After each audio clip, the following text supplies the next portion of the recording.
En 1922, en una granja aislada en Alemania, una familia comenzó a notar sucesos extraños. Huellas en la nieve que llevaban a la casa pero no salían, ruidos en el ático y periódicos desconocidos. Días después, todos fueron asesinados. Lo más aterrador es que el asesino vivió en la casa con los cadáveres durante casi una semana antes de desaparecer sin dejar rastro. Bienvenidos de nuevo. Pónganse cómodos y apaguen las luces, porque la historia de hoy no es ficción. A veces, la realidad no solo supera a la fantasía, sino que la destroza. Hoy les voy a contar lo que viví en carne propia en aquella granja maldita, una experiencia que todavía me quita el sueño. Si son nuevos por aquí, no olviden suscribirse para más pesadillas.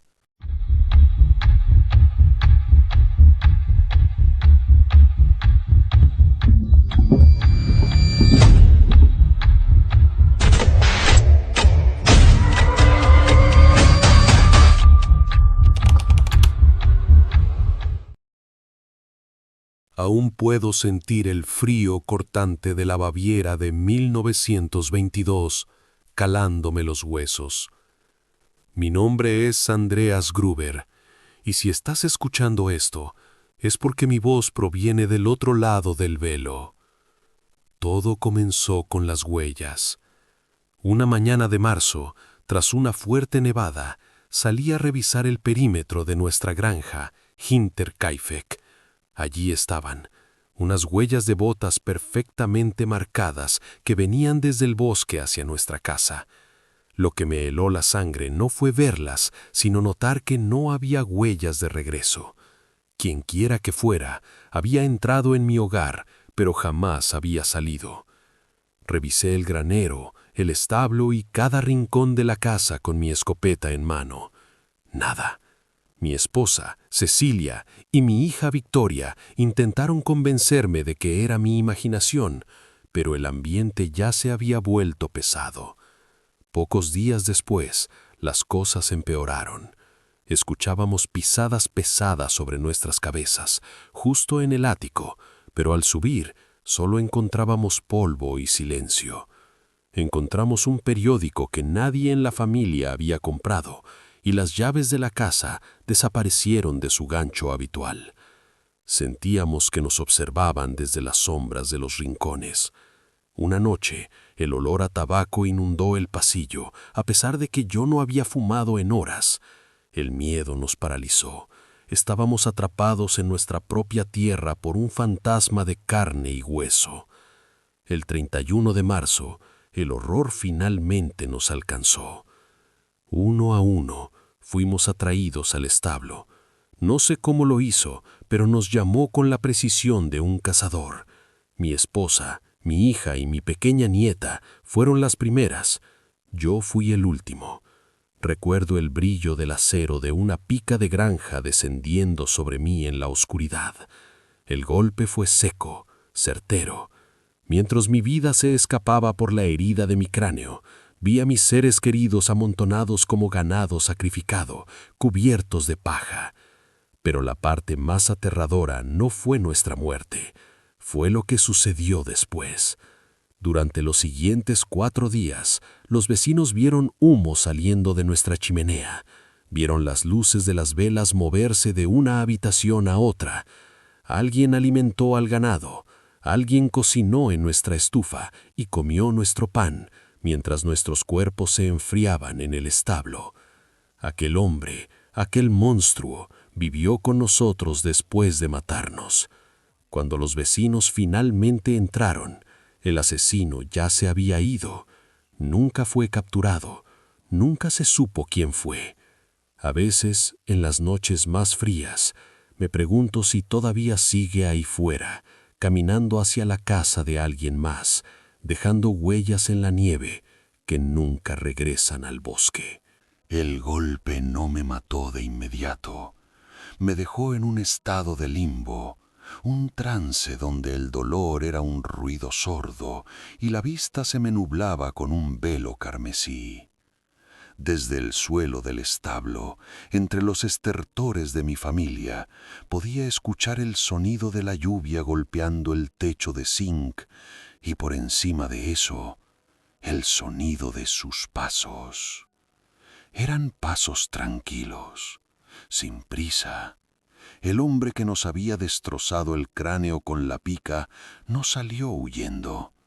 Se tomó el tiempo de cubrirnos con paja como si quisiera ocultar su obra, o peor aún, como si quisiera que estuviéramos cómodos mientras él se instalaba en nuestra vida. Desde mi agonía escuché cómo se cerraba la pesada puerta del establo. Luego, el silencio fue interrumpido por el chirrido de la puerta de la cocina. Él había entrado a la casa. Pasaron las horas, o quizás fueron días. El tiempo para un moribundo pierde todo sentido. Pero lo que no puedo olvidar es el sonido de la normalidad profanada. Escuché el crujir de las maderas del piso superior. El asesino estaba usando mi sillón favorito. A través de las paredes del establo me llegaba el eco de una melodía tarareada, una canción de cuna distorsionada que se mezclaba con el viento de la noche. Lo más perturbador ocurrió al segundo día. A pesar de mis heridas, mis sentidos estaban hiperdespiertos. Escuché cómo se abría la puerta del establo nuevamente. El corazón me dio un vuelco, pensando que venía a rematarme. Pero no, el hombre pasó junto a nuestros cuerpos, ignorando el olor a hierro y muerte que ya empezaba a flotar en el aire, y procedió a alimentar a las vacas. Escuché el chorro de la leche caer en el cubo. Estaba ordeñándolas. El ganado, que normalmente se inquieta con los extraños, estaba inusualmente silencioso, como si aquel ser fuera una presencia natural de la granja, un nuevo dueño que siempre debió estar allí. Por la noche, la luz de las lámparas de aceite se filtraba por las rendijas de la pared del granero. Él estaba allí, en mi mesa, cenando los restos de la sopa que mi esposa había preparado esa misma tarde antes de ser asesinada. Se movía con la confianza de alguien que conocía cada rincón de Hinterkaifeck, cada tabla que crujía, cada cerradura que fallaba. Hubo un momento, justo antes de que mi conciencia se apagara definitivamente, en la que la puerta del establo se abrió una última vez. Vi una silueta alta recortada contra la luz de la luna. No tenía rostro, solo una sombra densa. Se acercó a nosotros y se quedó allí parado, observándonos en un silencio sepulcral durante lo que parecieron horas. No buscaba dinero, no buscaba joyas, solo quería nuestra existencia. Cuando la policía encontró nuestros cuerpos días después, descubrieron que el asesino no solo había comido y dormido en nuestras camas, sino que incluso había cortado leña para mantener la casa caliente. Había cuidado la granja con un esmero aterrador. Incluso ahora, desde este lado de la eternidad, sé que él no dejó la granja porque tuviera miedo de ser atrapado. Se fue porque ya se había saciado de nosotros. Se llevó nuestras llaves, nuestras vidas y nuestro último aliento, dejándonos allí, bajo la paja, mientras él se fundía de nuevo con el bosque, buscando otra chimenea que encender y otra familia a la cual observar desde la oscuridad del ático. Ten cuidado si escuchas ruidos en tu techo esta noche. A veces las huellas en la nieve no son de alguien que se ha ido, sino de alguien que acaba de llegar para quedarse. Incluso después de que mis ojos se cerraran para siempre, mi espíritu quedó anclado a esa tierra maldita. Lo vi todo. Vi cómo ese hombre, aquel inquilino de las sombras, se tomaba libertades que me hacían gritar en el vacío. No era un ladrón común. En una de esas noches eternas, lo vi sentarse frente al espejo de mi habitación. Con una parsimonia que me helaba el alma, comenzó a usar mis pertenencias. Se afeitó con mi navaja, se vistió con mis camisas limpias y se paseó por la casa como si él fuera el verdadero Andreas Gruber y yo solo hubiera sido un usurpador que por fin había sido desalojado. Lo más macabro ocurrió la última noche. El hombre bajó al sótano. Llevaba una vela cuya llama bailaba erráticamente con las corrientes de aire. Se detuvo frente a una de las paredes de piedra y con la punta de un cuchillo comenzó a raspar la superficie. No buscaba un escondite, estaba dejando una marca, un conteo de días, 6 muescas profundas, una por cada uno de nosotros que yacía bajo la paja en el establo, o quizás una por cada día que había pasado disfrutando de su nuevo y silencioso hogar. Escuché el llanto del bebé, el pequeño Joseb, que aún estaba en su cuna dentro de la casa cuando todo empezó. El intruso se acercó a la habitación del niño. Por un momento, un destello de humanidad o de locura pura cruzó su rostro. No lo mató de inmediato, lo acunó, le dio de comer, y cuando finalmente decidió que el juego había terminado, lo hizo con la misma frialdad mecánica con la que se corta la leña. El silencio que siguió fue más ruidoso que cualquier grito. A la mañana siguiente, antes de que el sol despuntara, el hombre decidió que era hora de partir, pero no se fue con prisa. Se aseguró de que el fuego en la chimenea estuviera bien apagado, cerró las ventanas y dejó los platos limpios sobre la mesa. Salió por la puerta principal, caminó hacia el bosque y tal como llegó, se desvaneció. Cuando los vecinos y la policía entraron días después, horrorizados por el olor y el silencio, encontraron algo que la historia oficial rara vez menciona. La mesa estaba servida para 7 personas, 6 platos para nosotros, los muertos, y 1 para él. Había cerrado con nuestros fantasmas antes de marcharse. La granja Hinterkaifeck fue demolida un año después. Los vecinos decían que a pesar de estar vacía, se oían risas de niños y el sonido de alguien echando leña a medianoche. Hoy solo queda un monumento en ese campo solitario de Baviera, pero yo sé la verdad. Él nunca dejó de caminar. Aquel hombre que vivió en mi ático, que comió mi comida y que durmió en mi cama mientras yo me desangraba a pocos metros, descubrió que no hay mejor escondite que la casa de una víctima que no sabe que ya está muerta. Así que, dime, ¿has revisado el ático hoy? ¿Has contado los platos en tu cocina? Porque a veces el crujido que escuchas en el pasillo no es la casa asentándose. Es alguien que ha decidido que tu vida le queda mejor que la suya. Incluso después de que mi cuerpo fuera enterrado sin cabeza, pues los médicos se llevaron nuestros cráneos para sesiones de espiritismo y autopsias, la pregunta seguía flotando en el aire frío de Baviera. ¿Quién nos destruyó? La policía interrogó a cientos, pero estas son las 3 historias que quedaron grabadas en la tierra de Hinterkaifeck. Había un hombre en el pueblo que siempre nos miraba con odio, Lorenz. Él y mi hija Victoria habían tenido un romance prohibido y un hijo cuya paternidad siempre fue un secreto sucio. Dicen que Lorenz no pudo soportar el rechazo ni las deudas. Lo más extraño es que cuando los vecinos encontraron nuestros cuerpos, él entró al establo antes que nadie. Se movía por la escena del crimen con una familiaridad aterradora, tocando los cadáveres sin asco, como si ya supiera exactamente dónde estaba cada uno. ¿Fue él quien alimentó al ganado, movido por la culpa de un granjero después de haber aniquilado a su otra familia? Esta es la teoría que me hace temblar en la oscuridad. Karl, el esposo de mi hija, había sido declarado muerto en las trincheras de la Primera Guerra Mundial años atrás.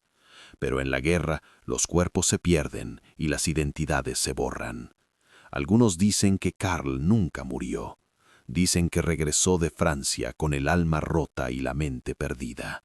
Al llegar y ver que Victoria tenía un nuevo hijo con otro hombre, se escondió en nuestro ático. Durante días nos observó desde las sombras, alimentando un odio que solo la guerra puede engendrar. El asesino mataba con precisión militar, un solo golpe seco en el cráneo. ¿Fue acaso el muerto quien regresó para asegurarse de que todos lo acompañáramos en la tumba?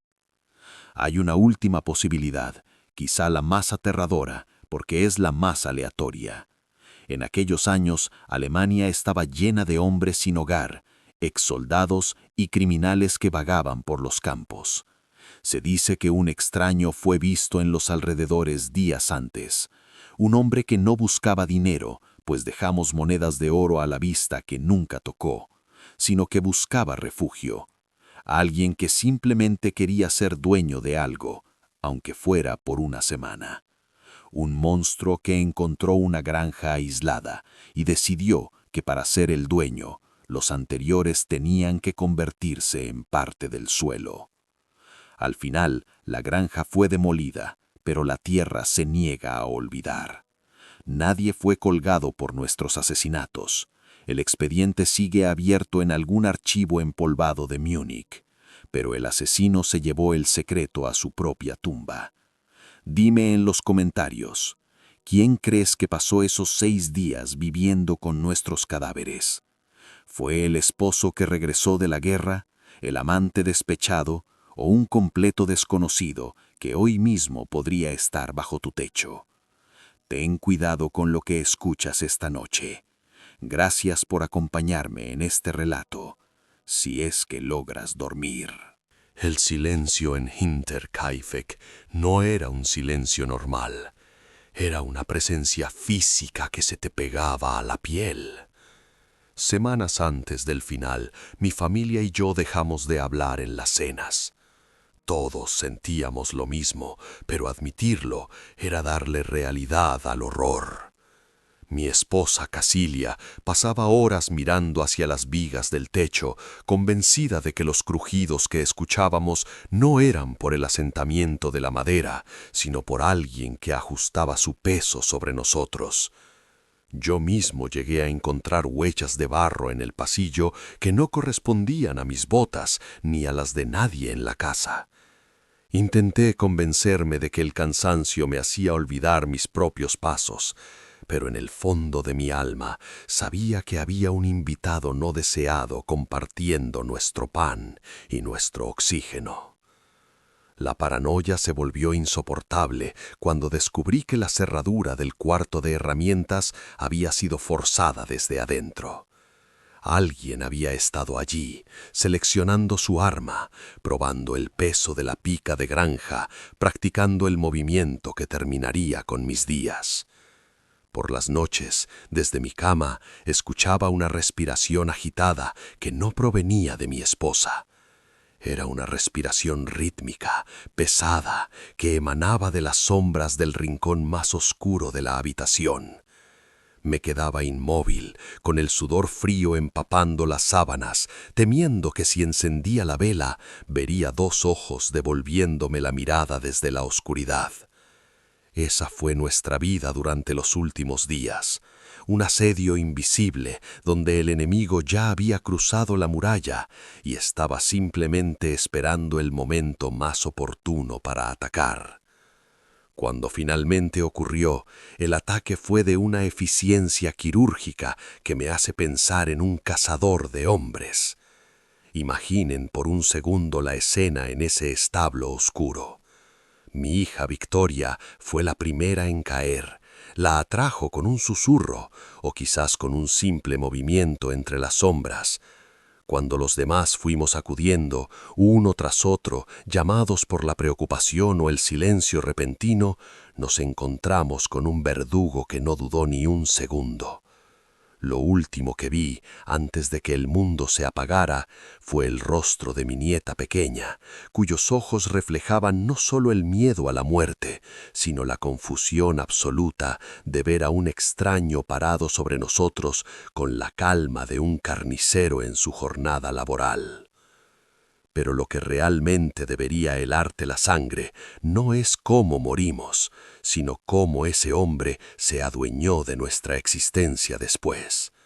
Los peritos dijeron que el asesino se quedó allí porque se sentía seguro. Imagina la escena. El hombre se prepara una taza de café caliente en nuestra cocina, mientras a pocos metros, en el establo, nuestros cuerpos están apilados bajo una montaña de paja. Se sienta en mi mesa, lee mi correspondencia y usa mi ropa limpia porque la suya está manchada con nuestra sangre. Incluso se tomó la molestia de limpiar el arma y guardarla en su lugar, como si fuera un sirviente meticuloso. Los vecinos pasaban por la carretera y veían el humo de la chimenea, pensando que todo estaba bien, sin saber que ese humo provenía de la leña que el asesino cortaba con mis propias herramientas para mantenerse caliente mientras disfrutaba de su nueva propiedad. Incluso después de que nos encontraron, el misterio se volvió más denso. La policía encontró restos de comida reciente y camas que habían sido usadas apenas unas horas antes de su llegada. El intruso no huyó cuando terminaron los asesinatos, huyó cuando se aburrió de nosotros. Se fue caminando por el mismo sendero por el que llegó, dejando atrás una granja que nunca volvió a conocer la paz. A día de hoy, los investigadores siguen rascando la superficie de este caso, buscando un nombre, una huella dactilar, una razón. Pero la razón se la llevó él. A veces, cuando el viento sopla fuerte sobre los campos de Baviera, dicen que todavía se puede oír el sonido de alguien subiendo las escaleras hacia el ático, recordándonos que no importa qué tan fuerte cierres la puerta, hay sombras que ya saben cómo entrar. El horror no terminó con el hallazgo de nuestros cuerpos, sino que se transformó en una leyenda negra que infectó a todo el pueblo de Kaifek. Cuando los investigadores entraron finalmente a la casa, se toparon con una escena que desafiaba cualquier lógica criminal. No se trataba solo de la brutalidad de los golpes, sino de la puesta en escena. Mi nieta, la pequeña Cecilia, fue encontrada con mechones de su propio cabello entre los dedos. Los médicos forenses determinaron que no murió al instante. Pasó horas en la oscuridad del establo, agonizando entre los cuerpos de su madre y sus abuelos, arrancándose el pelo por el terror y el dolor mientras, a pocos metros, el asesino caminaba por la cocina preparando la cena. Esa imagen de una niña muriendo lentamente mientras el verdugo disfruta de la comodidad del hogar es lo que todavía hace que los habitantes de la zona se persignen al pasar por donde alguna vez estuvo la granja. Lo más inquietante fue el comportamiento de los perros. Teníamos un perro guardián, un animal que normalmente atacaría a cualquier extraño que pusiera un pie en nuestra propiedad. Sin embargo, cuando la policía llegó, el perro estaba atado dentro del establo, vivo, pero temblando de una forma que ningún animal debería temblar. El asesino no lo mató, lo alimentó, lo mantuvo allí como un espectador silencioso de la masacre. Algunos dicen que esto prueba que el asesino era alguien a quien el perro conocía y amaba. Alguien que podía darle órdenes y ser obedecido incluso después de haber cometido una atrocidad. Pero otros, con una mirada más sombría, sugieren que el asesino tenía un control casi sobrenatural sobre cada ser vivo en la granja, una autoridad que doblegaba la voluntad de hombres y bestias por igual. A medida que la investigación avanzaba, los detalles se volvían más extraños. Se descubrió que el asesino había hecho agujeros en el ático del ático para observar las habitaciones de abajo. Durante semanas, quizás meses, esa persona estuvo literalmente sobre nuestras cabezas, mirándonos dormir, mirándonos comer, conociendo nuestras rutinas mejor que nosotros mismos. Sabía a qué hora iba cada uno al baño, quién se levantaba primero a encender el fuego y quién se quedaba rezando hasta tarde. No fue un crimen impulsivo, fue una ocupación. Había nidos de paja en el ático, donde el intruso se recostaba para espiarnos a través de las grietas. La idea de que mientras yo discutía con mi esposa sobre los ruidos, el hombre estaba a centímetros de nosotros, conteniendo la respiración y sonriendo en la oscuridad, es lo que convierte a Hinterkaifeck en una pesadilla eterna. Incluso después de que la granja fue demolida y los escombros quemados, el suelo parecía rechazar cualquier intento de olvido.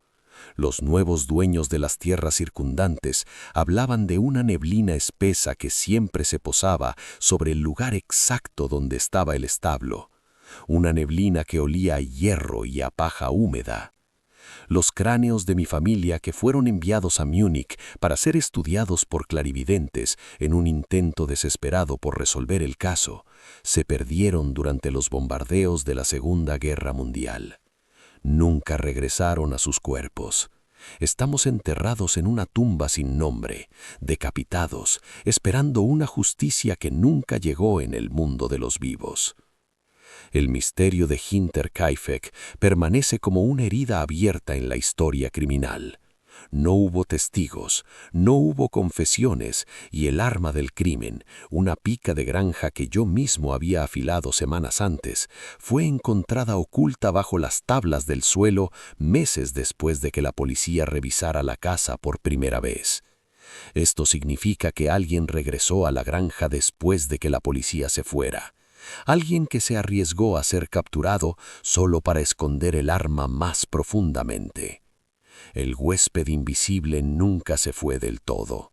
Se quedó rondando las ruinas, asegurándose de que sus secretos se pudrieran con nosotros. Hoy, cuando mires una puerta entreabierta o escuches un crujido en el techo que no puedes explicar, recuerda que no todas las historias de Pentáñez son fantasía. Algunas tienen carne, hueso y una pica de granja, y están esperando a que te quedes dormido para ocupar tu lugar en la mesa.